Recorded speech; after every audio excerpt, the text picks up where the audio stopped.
Welcome back to my channel CAD CAM mentor. उम्मीद करता हूँ आप सब खैरियत से होंगे। फ्रेंड्स, आज हमारा पावर मिल 2020 का ये लेसन नंबर 23 है। आज के इस लेसन के अंदर हम पावर मिल की एक स्ट्रेटजी फीचर प्रोफाइल फिनिशिंग इसके बारे में स्टडी करने जा रहे हैं। तो स्क्रीन के अंदर आप इसकी सिमुलेशन देख सकते हैं।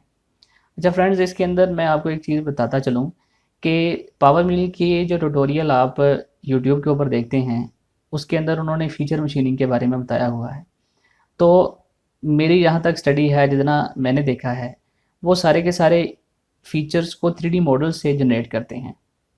हालांकि ये तरीक़ेकार बिल्कुल गलत है, ऐसा नहीं होता। अगर आप फीचर 3D मॉडल से निकालते हैं और फिर फीचर्स के ऊपर मशीनिंग करते हैं, तो मशीनिंग तो आप 3D मॉडल के ऊपर भी कर सकते हैं। तो फिर फीचर बनाने का मकसद क्या? अब मैं आपको बताता हूँ कि फ़ीचर क्यों ज़रूरी होता है। जब आप 2D स्केचिंग भी ना जानते हों और इसके साथ साथ आप 3D मॉडलिंग भी ना जानते हो, तो आप छोटी छोटी प्रोफाइल्स, छोटी छोटी पॉकेट्स अगर आप खुद से बनाना चाह रहे हो, तो आप फीचर की मदद से ऐसा ईजिली कर सकते हैं। तो ये जितने भी ट्यूटोरियल यूट्यूब के ऊपर पड़े हैं, वो जो फीचर्स उठाते हैं वो 3D मॉडल से उठाते हैं। हालांकि ये गलत है तरीक़ेकार, ऐसा नहीं होना चाहिए। क्योंकि अगर हम मशीनिंग करवाना चाहते हैं तो हम डायरेक्टली 3D मॉडल के ऊपर मशीनिंग करवा सकते हैं। तो फीचर की तो वहाँ पर ज़रूरत है ही नहीं। फीचर की ज़रूरत तो वहाँ पड़े जहाँ पर हमें 3D मॉडल भी ना हो हमारे पास, जहाँ पर हमारे पास 2D स्केच भी ना हो। तो ये वो तरीक़ेकार है जेन्युइन, जिस तरीके के साथ मैं आपको लेके चल रहा हूँ कि हम इसमें बगैर 2D स्केच के और बगैर 3D मॉडल के फीचर बनाकर उसके अंदर मशीनिंग करेंगे। तो ये एक फीचर का मकसद है। तो चलते हैं वीडियो की तरफ और अपना ट्यूटोरियल की तरफ। तो ये आपको एक सिंपल सी एक पॉकेट मैंने बनाई और इसके साथ साथ मैंने ये ब्लॉक बनाया। तो हम ये भी सीखेंगे कि हम ये जो है वो ब्लॉक कैसे बना सकते हैं और इसके साथ साथ इसके अंदर हम पॉकेट कैसे क्रिएट कर सकते हैं। रिसेंट ट्यूटोरियल के अंदर भी मैंने इसके बारे में डिटेल से बताया है, लेकिन आज के इस ट्यूटोरियल में फिर से अगेन बता देता हूँ कि हम ये कैसे कर सकते हैं। तो सबसे पहले हम इसको क्लोज़ करेंगे, नो, और हम सबसे पहले फ़ीचर्स क्रिएट करेंगे। तो फ़ीचर ग्रुप्स के अंदर आकर फ़ीचर एडिटर के अंदर आएंगे। अब यहाँ पर हमारे पास फ़ीचर क्रिएशन की मुख्तलिफ़ कमांड्स हैं। सबसे पहले मैं बॉस का जो हमारे पास ड्रॉप डाउन मेन्यू है, इसके अंदर आएंगे और रेक्टेंगुलर बेस के ऑप्शन को मैं सेलेक्ट करूँगा। अब मैंने जो लेंथ है इसकी, जो हमारे पास रेक्टेंगुलर बॉस बेस की, वो 200 है और विथ भी 200 है। हाइट मैंने इसकी 50 रखी है। अब यहाँ पर कर्व पोजीशन है। कर्व पोजीशन से मुराद ये है कि मैं अपने जो ब्लॉक है उसका वर्क प्लेन मैं अपने टॉप के ऊपर रखना चाहता हूँ, या वर्क प्लेन को मैं बेस के ऊपर रखना चाहता हूँ। तो मैं जो कि बेस टॉप के ऊपर रखना चाहता हूँ, तो मैं ये वाली ऑप्शन चूज़ करूँगा जो कि जिसमें position of the feature curve, यानी इसकी जो टॉप के ऊपर आ रही है। तो इसको सेलेक्ट करेंगे और ओरिजिन के ऊपर लाकर हम क्लिक करेंगे तो हमारा फीचर वहाँ पर क्रिएट हो जाएगा। एक्सेप्ट कर लेंगे। तो ये हमारा जो बॉस बेस है यानी एक्सट्रूड है वो क्रिएट हो चुका है। अब हम इसके अंदर कैविटी बनाएंगे। उसके लिए मैं पॉकेट के अंदर आऊँगा और रेक्टेंगुलर पॉकेट के ऑप्शन को चूज़ करके, तो इसकी डायमेंशन मैंने यहाँ पर 180 और 150 रखी है। और इसके अलावा इसके कॉर्नर्स के ऊपर मैंने 10 मिलीमीटर का रेडियस अप्लाई किया है। तो अब इसकी पोजीशन भी मैं टॉप के ऊपर रखूँगा और इसको मैं इधर प्लेस कर दूँगा, एक्सेप्ट कर लूँगा।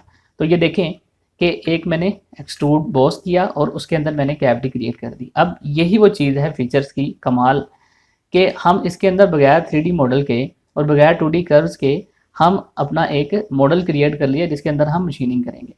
तो ये है फीचर्स का मकसद। अब अगर कोई फीचर 3D मॉडल से उठाता है या स्केच से, चलें फिर भी कुछ समझ में आता है, लेकिन 3D मॉडल से फीचर को उठाना ये समझ में नहीं आता।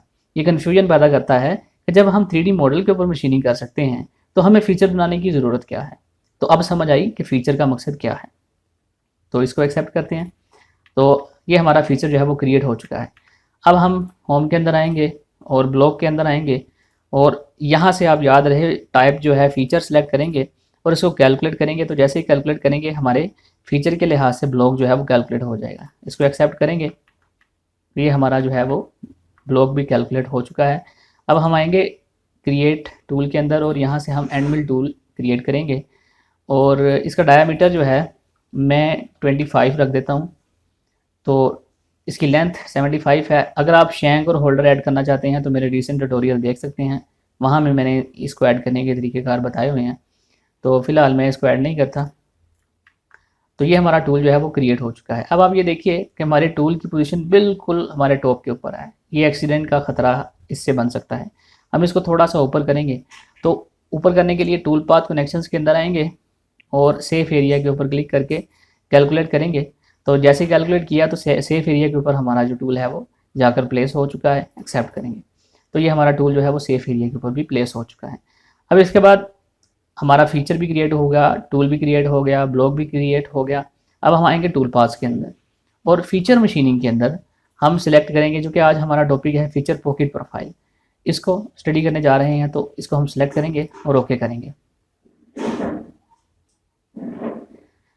तो ये हमारे पास फॉर्म ओपन हो चुका है। स्टार्ट करने से पहले मैं आपको ये बता दूं कि इसका बिहेवियर कैसा है। फीचर प्रोफाइल पॉकेट जो है, प्रोफाइल एक ऐसा टूल पाथ है, अगर हम फीचर के अलावा भी इसको देखते हैं तो ये हमारी सिर्फ प्रोफाइल के साथ साथ चलता है। ये हमारी प्रोफाइल है, यानी ये वाली, ये पूरे एरिया को क्लियर नहीं करता। अगर हम पूरे एरिया को क्लियर करना चाहते हैं तो हमें दूसरी स्ट्रेटजी यूज़ करने की पड़ेगी, जिसके अंदर प्रोफाइल पॉकेट एरिया क्लियरेंस है वो हम यूज़ करेंगे। अब हम चूँकि सिर्फ और सिर्फ प्रोफाइल के साथ इसको चलाना चाहते हैं तो उसके लिए हम फीचर पॉकेट प्रोफाइल ये स्ट्रेटजी यूज़ करेंगे। अब इस फॉर्म्स के अंदर हमें यहाँ पर दो ऑप्शन मिलती हैं, कन्वेंशनल और क्लाइम। इनके बारे में मैंने बता दिया है कि ये कन्वेंशनल क्या होता है, क्लाइम क्या होता है, मेरे रिसेंट ट्यूटोरियल के अंदर आप देख सकते हैं। ये दरअसल हमारी जो हमारा जो टूल है इसकी डायरेक्शन है कि ये इस तरफ चले या इस तरफ चले, क्लॉकवाइज या एंटी क्लॉकवाइज। टूल के घूमने की नहीं, टूल की जो मूवमेंट है, जो लीड है वो, उसकी जो डायरेक्शन है वो यहाँ से हमें पता लगती है। टॉलरेंस 0.1 रखेंगे। नॉर्मली हम फिनिशिंग के अंदर इसको 0.05 कर देते हैं। थिकनेस मैं यहाँ पर 1 रख देता हूँ। स्टेप ओवर इसमें जो है वो नहीं होता। उसकी वजह ये है कि ये सिर्फ और सिर्फ प्रोफाइल के साथ चलता है। स्टेप डाउन मैंने 1 का रखा है, अगर आप इसको बढ़ाना चाहते हैं तो बढ़ा सकते हैं। स्टेप कटिंग, कट डिस्टेंसेस, अच्छा इसमें मैं एक बार टूल पाथ क्रिएट कर लूँ उसके बाद मैं आपको कट डिस्टेंसेस के बारे में बताऊँगा। फिनिशिंग, फ्लोर फिनिशिंग, यानी जो हमारा फाइनल स्टेप डाउन है वो कितना होना चाहिए। अगर आप इसको चेक कर देते हैं, फ्लोर के ऊपर फाइनल स्टेप डाउन हमारा कितना होना चाहिए और वॉल के ऊपर फाइनल स्टेप डाउन, ये नॉर्मली जब हम फिनिशिंग करवाना यानी आखिरी कट लेना चाह रहे होते हैं तो उसमें हम इसको जो है वो चूज़ करते हैं कि हमारा जो आखिरी कट है वो कितना होना चाहिए, 0.5 का, 0.1 का, ताकि हमारी जो फिनिशिंग है वो ज़्यादा अच्छी आ सके। तो इसमें जब इसकी आ जाएगी, टूल पाथ बन जाएगा, तो मैं तब आपको ये बताऊंगा कि ये उसने फाइनल स्टेप डाउन कब लिया। तो ये हमारी जो है वो पैरामीटर्स थे, हमने कंप्लीट कर लिए। अब हम इसको कैलकुलेट करवाते हैं। तो ये देखिए, ये हमारा टूल पाथ जो है वो क्रिएट हो चुका है। अब इसके अंदर ये देखिए जो हमारा आखिरी स्टेप डाउन है, ये देखिए यहाँ से यहाँ तक ये 0.5 का है, यहाँ तक 1 1 1, और जो आखिरी स्टेप डाउन है वो उसने 0.5 का रखा ताकि वो ज़्यादा मटेरियल इरेज ना करे, थोड़ा मटेरियल इरेज करे ताकि फिनिशिंग गेन हो सके। तो ये है मॉडल प्रोफाइल, यानी वो सिर्फ और सिर्फ प्रोफाइल के साथ साथ चला। अब इसके अंदर मैंने आपको बताया था कट डिस्टेंसेस, ये क्या चीज़ें हैं। अब नंबर ऑफ हॉरिजेंटल कट्स, अब मिसाल के तौर पर हमें प्रोफाइल के साथ मटेरियल को ज़्यादा रिमूव करना है और हम जो ये लाइनें हैं इनको स्टेप ओवर्स के अंदर चेंज करना चाहते हैं, यानी वो डायरेक्टली मटेरियल के साथ इंगेज ना हो बल्कि बाहर से चलते हुए थोड़ा थोड़ा अंदर आए। तो उसके लिए हम कट डिस्टेंसेस यूज़ करते हैं। अब नंबर ऑफ हॉरिजेंटल कट्स मैं यहाँ पर 3 कर देता हूँ और स्टेप ओवर 1, यानी यहाँ पर 3 जो है वो हमारे पास पासिस बनेंगे। अब मैं इसको कैलकुलेट करवाता हूँ, आपको मज़ीद क्लियर हो जाएगा इसको देखकर। कैलकुलेट करते हैं।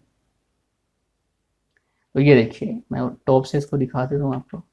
ये देखिए, पहले ये एक पास बना था जैसे ये, लेकिन जैसे ही मैंने नंबर ऑफ हॉरिजेंटल कट को ऑन किया तो 1 2 3, ये 3 कट बन गए। अगर हम इसको टॉप से देखते हैं तो ये हॉरिजेंटली हम जो है वो अपने जो कट्स हैं उनको डिवाइड कर सकते हैं।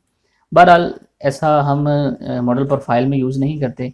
उसकी वजह ये है कि हम ऑलरेडी फिनिशिंग के अंदर काफ़ी जो रफिंग है उसके अंदर काफ़ी एरिया क्लियर कर चुके होते हैं। तो हम मॉडल प्रोफाइल यूज़ ही तब करते हैं जब मटेरियल थोड़ा रह जाए।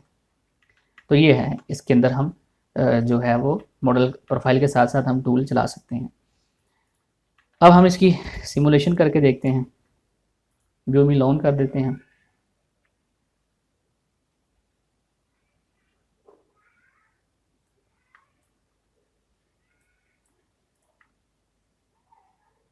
तो ये देखें ये सिर्फ और सिर्फ प्रोफाइल के साथ चला।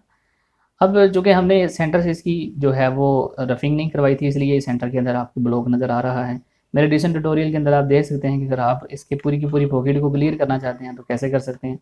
तो जो रिसेंट ट्यूटोरियल्स हैं उनके अंदर आप देखें उनको, उनमें आपको ये पता लग जाएगा कि अगर आप पूरी पॉकेट को क्लियर करना चाहते हैं तो कैसे करेंगे। अब ये देखिए यहाँ पर आपको नज़र आ रहा है कि ये जो है वो मटेरियल यहाँ पर बचा हुआ है। अब हम इसको कैसे क्लियर करेंगे, इसी तरह इसके कॉर्नर के अंदर भी और इसी तरह इस कॉर्नर्स के अंदर भी। इसको क्लियर करने का तरीक़ेकार ये है, मैं इसको एग्जिट करता हूँ, टूल पाथ्स के अंदर आएंगे, फीचर मशीनिंग के अंदर आएंगे और फीचर पॉकेट रेस्ट प्रोफाइल इस ऑप्शन को चूज़ करेंगे और ओके करेंगे।